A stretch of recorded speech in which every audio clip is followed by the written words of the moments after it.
కొత్త సంవత్సరం వచ్చే మొదటి పండుగ సంక్రాంతి. తెలుగు రాష్ట్రాల్లోనే ప్రధానంగా ఆంధ్రప్రదేశ్లో ఇదే పెద్ద పండుగ. ఈ పండుగకు పట్నంలో ఉన్న వారంతా సొంతూళ్లకు చేరుకుంటారు. కుటుంబంతో కలిసి సంవత్సరానికి సరిపడే సంబరాలను జరుపుకుంటారు. ఆ జ్ఞాపకాలను వెంట తీసుకెళ్తారు. ఈసారి పల్లెల్లో సంక్రాంతి సందడి గతేడాది కంటే ఎక్కువగానే కనిపిస్తుంది. ఎక్కడ చూసినా రంగురంగుల రంగవల్లులు, హరిదాసుల కీర్తనలు, కోళ్ల పందాలు, నోరూరించే పిండి వంటలు, ఆప్యాయతతో పలకరించే పలకరింపుల సందడి వాతావరణం నెలకొంది. సంక్రాంతి వేడుకల్లో కోడి పందాలే ప్రత్యేక ఆకర్షణ. పశ్చిమ గోదావరి, ఏలూరు జిల్లాల్లో కోడి పందాలు ఓ రేంజ్లో జరుగుతున్నాయి. కొన్ని చోట్ల ప్రజా ప్రతినిధులే స్వయంగా ఏర్పాట్లు చేశారు. ఈ సంక్రాంతికి కోడి పందేల బరులు గతంలో పోలిస్తే భారీగా పెరిగాయి. ఉమ్మడి పశ్చిమ గోదావరి జిల్లాలో గతేడాది 150 నుంచి 200 బరులు ఏర్పాటైతే ఈసారి 450 వరకు సిద్ధమయ్యాయి. 5 నుంచి 10 ఎకరాల్లో బరులు, 2 నుంచి 3 ఎకరాల్లో పార్కింగ్లు ఏర్పాటు చేశారు. సంక్రాంతి సంబరాలపై ఏలూరు ప్రతినిధి సంజయ్ అందిస్తున్న రిపోర్ట్ ఇప్పుడు చూద్దాం. ఆంధ్ర రాష్ట్రానికి సంక్రాంతి పండుగ అతి పెద్ద పండుగ అనేది చెప్పుకోవచ్చు. మన తెలుగు రాష్ట్రాల్లో చూసుకున్న లెక్కైతే కనుక హైదరాబాద్ మన తెలంగాణకు వచ్చి బతుకమ్మ పండుగ ఎంత ఘనంగా నిర్వహించుకుంటారో ఇటు ఆంధ్రాలో కూడా సంక్రాంతి పండుగని అంత ఘనంగా నిర్వహించుకుంటారు 3 రోజుల పాటు. ఈ క్రమంలోనే సంక్రాంతి పురస్కరించుకుని కోడి పందాలు వేల కోట్ల రూపాయలతో చేతులు మారే క్రమం ఆసన్నమైపోయింది. అయితే ఇప్పుడు మనం చూస్తున్నాము ఏలూరు చుట్టుపక్కల ప్రాంతాల్లో మనం ఉన్నాము. ఈ చుట్టుపక్కల ప్రాంతాలకి కోడి పందాలను చూడటానికి, కోడి పందాలు వేయటానికి ఇక్కడ ఒక మహిళ వచ్చారు మనతో. వారిని అడిగి మరింత సమాచారం తెలుసుకుందాం. మేడం, మీరు ఎక్కడి నుంచి వచ్చారు, ఏంటి? విజయవాడ నుంచి వచ్చామండి. ప్రతి సంవత్సరం వస్తాము. వచ్చినాక మేము కూడా పందానికి 2 కోళ్ళు తెచ్చాము. మా అదృష్టాన్ని కూడా పరీక్షించుకుందామని. సంక్రాంతి అంటే కోడి పందాలే పండగ, పెద్ద పండగ కదండి. అయితే మీరు అంటే ప్రతి సంవత్సరం మీరు ఏ ప్రాంతాలకు వెళ్ళి పందాలు వేస్తారు, పందాలు చూడటానికి మీరు ప్రయత్నం చేస్తారు? ఏలూరే వస్తామండి. ఎక్కువ గోదావరి జిల్లాకి వస్తాం. గెలిచామండి. సంవత్సరం గెలిస్తేనే. ఓకే. అయితే పందెం మేము గెలవడానికి, మేము మా అదృష్టాన్ని పరీక్షించుకోవడానికి మేము ఇక్కడికి వచ్చామని చెప్పి మేడం గారు చెప్తున్నారు. అయితే వారితో పాటు ఇంకో సోదరులు మన దగ్గర ఉన్నారు. సార్, చెప్పండి, మీరు ఈ పందాలు చూడటానికి ప్రతి సంవత్సరం మీరు ఇక్కడికి వస్తారా, లేకపోతే ఈ సంవత్సరం వచ్చారా? ఈ సంవత్సరం ఇక్కడండి. లాస్ట్ సంవత్సరం కాకుండా అంతకు ముందు సంవత్సరం కూడా ఇక్కడికే వచ్చాము. లాస్ట్ సంవత్సరం ఇంకా చుట్టుపక్కల ఏరియాలో వేరే బర్రెలకు వెళ్ళాం. బట్ ప్రతిసారి సంక్రాంతికి ఇది ఒక హ్యాబిట్. అట్లాగే మేము కూడా పుంజులు కొంటాం, పుంజులు తీసుకొచ్చి వేస్తూ ఉంటాం. సో ప్రతిసారి గెలుస్తూనే ఉంటాం. ఈసారి మేము 3 కొన్నాము. ఈ 3 రోజులకి సరిపోను 3. ఇది ఇలా ఉంటే కనుక ఈ చుట్టుపక్కల ప్రాంతాల్లో మనం చూసుకుంటే కనుక ఒక చుట్టూరు ఒక స్టేజ్ని నిర్మించి ఆ స్టేజ్కి అనేక కుర్చీలు వేసి ఇది చేశారు. అదేపాటు దీంతోపాటు కూడా గుండాట, పేకాటతో పాటు అనేక క్రీడలను కూడా, ఇక్కడ జోద క్రీడలను కూడా ఏర్పాటు చేయడం జరిగింది. ఇలాగే ఉమ్మడి పశ్చిమ గోదావరి జిల్లాలో ఈరోజు అంటే భోగి 14వ తారీఖు మధ్యాహ్నం నుంచి ఈ కోడి పందాలు భారీగా జరుగుతున్నాయని చెప్పుకోవచ్చు. మనం చూసుకుంటే కనుక సుమారు ఈ ఒక్క బిర్లోనే మనం చూస్తున్న కనుక ఈ ఒక్క బిర్లోనే దగ్గర ఈ మధ్యాహ్నం నుంచి ఇప్పుడు వరకు చూసుకుంటే కనుక 1 లక్షల రూపాయలు చేతులు మారాయని చెప్పుకోవచ్చు. సంక్రాంతి కోడి పందాలను చూసేందుకు అనేక వేలాది మంది ఇక్కడికి తరలి వస్తున్నారు బిర్ల వద్దకి. అయితే మన వద్ద ఒక స్టూడెంట్ ఉన్నారు, ఆయన అడిగి తెలుసుకుందాం. బ్రదర్, మీరు ఇక్కడ ఎందుకు వచ్చారు, ఎప్పుడు వస్తారు? మీరు ప్రతిసారి ఈ కోడి పందాలను చూస్తాకు వస్తారా, లేకపోతే ఈసారే వచ్చారా? అన్న, మేము దాదాపు 5 to 7 ఇయర్స్ నుంచి కోడి పందాలు వేస్తున్నాం. ప్రతి ఇయర్ సంక్రాంతికే వేస్తాం కోడి పందాలు అనేది. జూదం అలవాటు పడి 360 రోజులు వేసే లాంటి వాళ్ళం కాదు. 365 రోజులు కోళ్ళు మేపి సంక్రాంతికి మట్టికే వేసేవాళ్ళం మేము. అంతేగాని జూదానికి అలవాటు పడిపోయి మన ఇదిలాగా వేయం. ఇప్పుడు కేరళలో వాళ్ళు ఎద్దుల పోటీలు అయ్యి అలాగా గవర్నమెంట్ శాంక్షన్ చేశారో మనం కూడా అందరూ కలిసి మన కోడి పందాలని గవర్నమెంట్ శాంక్షన్ చేయాలని, ప్రతి ఇంట్లో నుంచి ఒక మనిషి రావాలని నేను కూడా కోరుకుంటున్నాను. 365 రోజులు మేపుడు ఈ 3 రోజుల కోసమే ఏదైనా. అయితే మీరు కోడి పందాలు మేము వేస్తాము, మేము దాన్ని మీరు వేసిన పందాలు మీరు కొట్టేయా, లేకపోతే మీరు ఆ పందాలు ఏ విధంగా మీరు ఆస్వాదిస్తూ ఉంటారు? మీరు ఇప్పుడు మనం కోడి మేపేది మనం ఎలా మేపుతామో ఎదుటోడు అలాగే మేపుతాడు. ఆడి కోడి కొట్టచ్చు, మన కోడి కొట్టచ్చు. కొట్టినా పోయినా స్పోర్టివ్గా తీసుకొని ఒక క్రీడని క్రీడలాగే తీసుకోవాలి. పరుగు పందాల్లో ఓడిపోవచ్చు, గెలవచ్చు. కోడి పందాల్లో గెలవచ్చు, ఓడిపోవచ్చు. మన కోడి ఎంత బాగున్నా సరే ఎదుటోళ్ళ కోడి బాగానే ఉంటుందని వాళ్ళు అనుకుంటారు. గెలిచినా ఓడిపోయినా స్పోర్టివ్గా తీసుకోవాలి, ఎంజాయ్మెంట్ చేయాలి. అంతే, 3 రోజులు ఎంజాయ్ పడాలి అంతే. ఓకే. ఇప్పుడు మనతో మాట్లాడిన ఈ స్టూడెంట్ యాక్చువల్గా ఏంటంటే ఈ కోడి పందాలకు కూడా మనకు లైసెన్స్ ఇచ్చి 3 రోజులు కూడా లైసెన్స్ ఇచ్చి మనం ఎంతో ఆనందంగా ఈ కోడి పందాలు ఆడుకునే విధంగా ప్రభుత్వం ఒక జీవో తీసుకురావాలని చెప్పి ఈ స్టూడెంట్ అంటున్నాడు. పశ్చిమ గోదావరి జిల్లాలో సంక్రాంతికి సంబరాలు నేపథ్యంలో కోడి పందాలు మొదలయ్యాయి. ఈ నేపథ్యంలో ఈ కోడి పందాల బిర్ల వద్ద అనేక వ్యాపారస్తులు వాళ్ళ వ్యాపారాలను చెప్పి అనేక విధమైన వ్యాపారాలు నిర్వహిస్తున్నారు. బిర్యానీ, ఐస్ క్రీమ్స్, అలాగే వేరే విధంగా అనేక వ్యాపారాలు చేస్తున్నారు. అయితే ఇక్కడ మన వద్ద ఒక బిర్యానీ వ్యాపారస్తులు ఉన్నారు, వాళ్ళ అడుగు తెలుసుకుందాం. బదులు చెప్పండి, ఇప్పుడు మీరు ఈ 3 కోడి పందాల రోజున ఎన్ని రోజులు మీరు ఈ వ్యాపారం చేస్తారు? కోడి పందాల దగ్గర 3 రోజులు వ్యాపారం చేద్దామని పెట్టామండి. పెట్టుబడి అయితే పెట్టాము, ఎంత వస్తుంది ఎంత రాదనేది తెలీదు. పెట్టుబడి అయితే పెట్టాము. అయితే ఇక్కడ మీరు ఏమేమి వెరైటీస్ మీరు మన ఇక్కడ వచ్చిన కోడి పందాలకు వచ్చిన వాళ్ళకి ఏమేమి వెరైటీస్ మీరు అందిద్దామని అనుకుంటున్నారు? ఏమేమి వెరైటీస్ పెట్టారు మీరు? మేము వచ్చి బిర్యానీ, చికెన్ కర్రీ, కట్ట, పెరుగు చట్నీ పెట్టామండి. ఇంకా ఏమన్నా ఈవినింగ్ టైం వచ్చేప్పటికి చికెన్ ఫ్రై టైపు పెడదామని ఆలోచన, జనాభాని బట్టి. ఇంకా ఫ్లోటింగ్ అయితే లేదు, మరి పెట్టుబడి అయితే చాలా పెట్టాము, ఫ్లోటింగ్ అయితే లేదు. ఏమైందో ఏంటో చూడాలి 3 రోజుల మీద. అయితే ఇప్పుడు ఒక్కొక్క ప్లేటు ఎంతవరకు మీరు పెట్టారు దీని మీద? ఒక్కొక్క ప్లేట్ వచ్చి 120 రూపీస్ పెట్టామండి. లాభాల కోసం మేము ఇక్కడ ఈ కోడి పందాలు బిర్రుల వద్ద మేము ఇక్కడ వ్యాపారం పెట్టుకున్నాము. అయితే మొదటి రోజు కాబట్టి జనం కొంత పలచగా ఉన్నారు. అదేవిధంగా ఈ 2 రోజులే మాకు రాబోయే 2 రోజుల వ్యాపారాలు బాగుండాలి, మేము పెట్టుబడి పెట్టిన దానికి లాభాలు వస్తే కనుక మేము ఆనందాన్ని వ్యక్తం చేస్తామని చెప్పి ఇక్కడ వ్యాపారస్తులు అంటున్నారు. నూజివీడు నియోజకవర్గం మీర్జాపురం గ్రామంలో ముగ్గుల పోటీ అత్యంత వైభవంగా జరిగింది.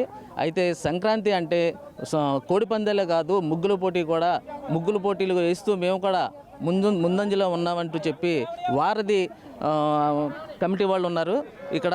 ఈ వారధి కమిటీ వాళ్ళతో అసలు ముగ్గుల పోటీ ఎప్పటి నుంచి పెడుతున్నారు ఏంటి అనే దాని మీద వీళ్ళని అడిగి తెలుసుకుందాం. సార్ నమస్తే. ఈ ముగ్గుల పోటీ సంక్రాంతి పండుగ అంటే మనకి కోడి పందాలు గుర్తుకొస్తాయి, కానీ మీరు కోడి పందాలకు ధీటుగా ముగ్గుల పోటీ నిర్వహించారు. అసలు దీని మీద ఏమని అనుకుంటున్నారు? అందరికీ కూడా సంక్రాంతి శుభాకాంక్షలు. ముఖ్యంగా మేము వారధి సంక్రాంతి సంబరాలని ఒక కమిటీగా ఏర్పడి మేము ఒక ఆర్గనైజేషన్గా దీన్ని కార్యక్రమం చేపట్టడం జరిగింది.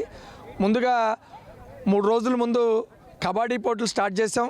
తర్వాత నిన్న గేదెల ఆవుల అందాల పోటీలు స్టార్ట్ చేసాం. అలాగే ఈరోజు మహిళలకు ముగ్గుల పోటీ స్టార్ట్ చేసి ఈ ముగ్గుల పోటీ కార్యక్రమాన్ని కండక్ట్ చేయడం జరిగింది. ఏమీ లేదు, మన జీవన శైలిలో రోజు రోజు మన కల్చర్ని, మన సాంప్రదాయాలని మనం మర్చిపోతున్నాం. ఇవన్నీ గుర్తు చేసుకోవాలి. ఎక్కడో విదేశాల్లో ఉండో లేకపోతే పొరుగు రాష్ట్రాల్లో ఉద్యోగాలు చేస్తూనో మన కల్చర్ని మనం రోజు రోజుకి మర్చిపోతున్నాం. ఆ కల్చర్ని గుర్తు చేసుకోవాలి.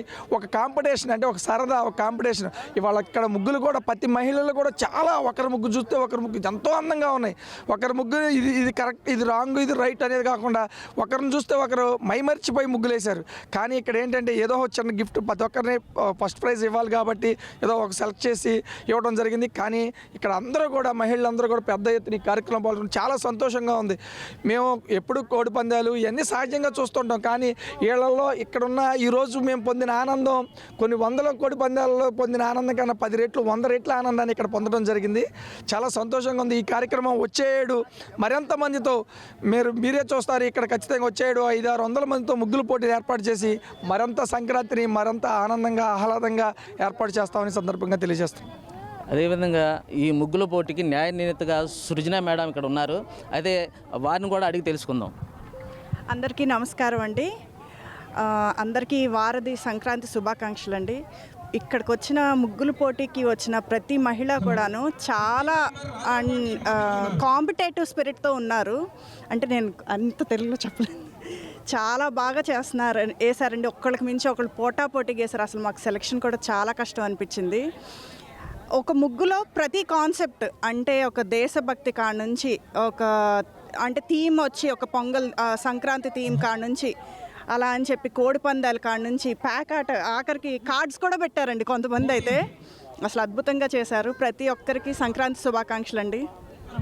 అదేవిధంగా ముగ్గులు వేసేందుకు ముందుకు వచ్చిన ఒక మహిళ కూడా మనతో ఉన్నారు. వారిని అడిగి తెలుసుకుంది ఈ ముగ్గుల పోటీ ఏ విధంగా జరిగింది, ఈ ముగ్గులు వేయడానికి మీరు ఏమి కష్టపడ్డారనే దాని మీద అడిగి తెలుసుకుందాం. మేడం చెప్పండి, ఇప్పుడు ఈ ముగ్గుల పోటీ ఇక్కడ నిర్వహిస్తున్నారు. ఈ ముగ్గుల పోటీ నిర్వహిస్తుంటే మీరు ఏ విధంగా మీరు అనుకుంటున్నారు? చాలా బాగుందండి ముగ్గుల పోటీలో. అసలు మాకు వయసు తెలియట్లా, చిన్నపిల్లలతో పాటు కూడా మేము కూడా బాగా వేస్తున్నాము. చాలా ఆనందంగా ఉంది. ప్రతి సంవత్సరం ఇలా ముగ్గుల పోటీలు పెట్టి అందరినీ ఆహ్వానించాలని కోరుకుంటున్నామండి. సంక్రాంతి సంబరాలంటేనే, పండగ అంటేనే గత నెల నుంచి కూడా ఎంతో వైభవంగా చేసుకునే పండగ. సాంప్రదాయాలు మర్చిపోతున్న ఈ రోజుల్లో ప్రతి ఒక్కరికి కూడా గుర్తుండాలి. రాబోయే తరానికి కూడా మనం గుర్తుగా ఈ పండుగలు గుర్తు చేయాలనే విధంగా ఈరోజు మా జడ్పీ కార్యాలయంలో అందరు స్టాఫ్తో అందరు కూడా మన అతిథులుగా ఇక్కడికి ఇచ్చేసిన మన ఎమ్మెల్యే గారికి, రెడ్డప్పల నాయుడు గారికి, అదేవిధంగా ప్రతి ఒక్కరికి కూడా నా హృదయపూర్వక ధన్యవాదాలు తెలియజేసుకుంటున్నాను. సంక్రాంతి అంటేనే మన రాష్ట్రంలో గోదావరి జిల్లాలో ఎంతో పద్ధతిగా సాంప్రదాయంగా ఇక్కడ జరుపుకుంటూ ఉంటారు. అలాంటి పండగని, అలాంటి వేడుకల్ని 2 రోజులు ముందుగానే మా జడ్పీ కార్యాలయంలో స్టాఫ్తో జరుపుకుంటున్నాము. ఎందుకంటే వాళ్ళు వర్క్ బిజీలో ఉండి ఎన్నో టెన్షన్లు ఉంటాయి. అలాంటి టెన్షన్ నుంచి వాళ్ళకి రిలీఫ్ కావాలనే ఉద్దేశంతో కూడా ఇక్కడ ఈ కార్యక్రమం పెట్టడం జరిగింది. వాళ్ళు మైండ్ ఫ్రెష్గా ఉండి ఇంకా మంచిగా పనిచేయడానికి వాళ్ళకి ఇలాంటి కార్యక్రమాలు పెడుతూ ఉంటే ఎంతో బాగుంటుంది. అంతేకాకుండా రాబోయే తరానికి కూడా మనం మన సాంప్రదాయాల గురించి తెలియజేయాలి. సంక్రాంతి అంటేనే మనకి రైతులకి ఎంతో ముఖ్యమైన పండుగ. వాళ్ళకి పంట వచ్చి చేతికి ఎంతో ఆనందంగా ఉండి నిండుగా ఇంటి నిండుగా వాళ్ళ ధాన్యం పెట్టుకొని ఎంతో సాంప్రదాయంగా మనం చేసుకుంటూ ఉంటాము.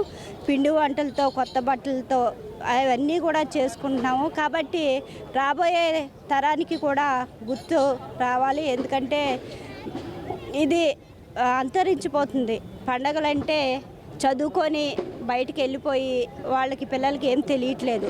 అలాంటి పిల్లలకి తెలియజేయాలంటే ఇలాంటి కార్యక్రమాలు పెట్టి మనం తెలియజేయాలి. కాబట్టి ఇంత మంచి కార్యక్రమం ఇక్కడ పెట్టడం జరిగింది.